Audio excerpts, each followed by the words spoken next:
Bismillahirrahmanirrahim. Ada sebuah pertanyaan dari saudara Husni Alfiana di Sulawesi Barat. Bismillah, pertanyaan saya, apakah kita seharusnya mengikuti salah satu dari 4 mazhab? Bukankah kalau kita mengikuti salah satu dari keempatnya, maka akan terjadi perbedaan pendapat dalam hal ibadah dan lain-lain? Mengapa kita tidak satu saja mengikuti sunnah sesuai dengan yang diajarkan oleh Rasulullah SAW? Mohon penjelasannya. Iya, para ulama, khususnya para imam mazhab yang 4, yaitu Imam Abu Hanifah, Imam Malik, Imam Syafi'i, dan Imam Ahmad bin Hanbal, adalah orang-orang yang diakui oleh dunia sebagai orang yang sangat bersemangat untuk mengamalkan sunnah Rasulullah SAW. Namun mereka tidak selalu sepakat dan sering berbeda pendapat dalam memahami sunnah Rasulullah SAW. Jadi begitulah awal mulanya muncul mazhab-mazhab ini. Ada perbedaan interpretasi, ada perbedaan penafsiran, perbedaan pemahaman terhadap sunnah Rasulullah SAW. Namun mereka semuanya sangat bersemangat dalam mengamalkan sunnah Nabi Muhammad SAW dan mengagungkan sunnah beliau ini. Maka kita harus mencintai mereka, menghormati mereka, dan berusaha mengambil yang lebih kuat daripada pendapat-pendapat mereka. Iya, tidak ada seorang pun yang maksum dari mereka. Tidak ada yang lepas dari kesalahan. Dan dalam pendapat-pendapat yang mereka sebutkan, selalu ada pendapat yang lebih kuat dibanding yang lain. Dan itu berarti bahwasanya dalam sebagian permasalahan mereka kadang-kadang salah dalam beristihad. Namun para ulama sudah menerima mereka sebagai para imam yang harus dihormati. Maka kita mengagungkan mereka, mencintai mereka, dan berusaha untuk memilih pendapat yang lebih kuat dari pendapat-pendapat yang telah mereka produksi atau yang telah mereka sebutkan dalam kitab-kitab mereka. Adapun mengikuti salah satu dari mereka, kalau yang dimaksud adalah sekedar berintisab atau menisbatkan diri, menggolongkan diri kepada salah satu mazhab ini, misalnya mengatakan saya bermadhab Syafi'i, maka ini hukumnya boleh dan tidak wajib.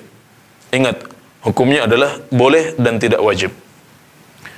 Kita boleh untuk menggolongkan diri kepada salah satu dari madhab yang 4 ini, juga kepada madhab yang lain, karena madhab Ahlus Sunnah wal Jamaah bukan hanya 4 ini. Ada madhab Zahiriyah, ada madhabnya Al-Laits bin Sa'ad, ada madhabnya Atha bin Abi Rabah, ada madhabnya para ulama lain yang tidak kalah alim dibanding keempat ulama ini, namun mereka barangkali kalah masyhur dibanding mereka. Jadi tidak masalah kita menggolongkan diri untuk menjadi pengikut salah satu mazhab ini. Namun kita tidak boleh untuk fanatik. Fanatik artinya adalah menisbatkan diri kepada salah satu mazhab plus komitmen untuk mengikuti pendapat mereka semuanya dari A sampai Z. Misalnya ikut mazhab Imam Malik dari A sampai Z. Ini adalah sesuatu yang tercela. Ini yang disebut sebagai ta'assub madhabi, fanatisme madhab, yang telah membuat umat Islam tercerai-berai dan jatuh dalam permusuhan di antara mereka. Ini juga adalah sifat yang ditentang oleh para ulama itu sendiri. Mereka semuanya dengan tingginya kedudukan mereka, dengan keutamaan mereka, semuanya mewasiatkan murid-murid mereka untuk tidak boleh ta'assub atau fanatik madhab kepada mereka. Imam Malik bin Anas rahimahullahu ta'ala misalnya mengatakan, kullun yu'khadhu min qawlihi wa yurad illa sahibah hadzal qabr. Semua orang itu bisa diambil pendapatnya atau ditolak kecuali pemilik kuburan ini, sambil menunjuk kepada kuburan Rasulullah SAW. Hanya beliau yang maksum. Imam Syafi'i rahimahullahu ta'ala mengatakan, idza sahal hadits wa huwa madhhabi. Jika suatu hadis telah sahih, maka itulah madhab saya. Beliau juga mengatakan, kalau kalian mendapatkan pendapat saya menyelisih sunnah Rasulullah SAW, maka pukulkanlah pendapat saya itu ke dinding.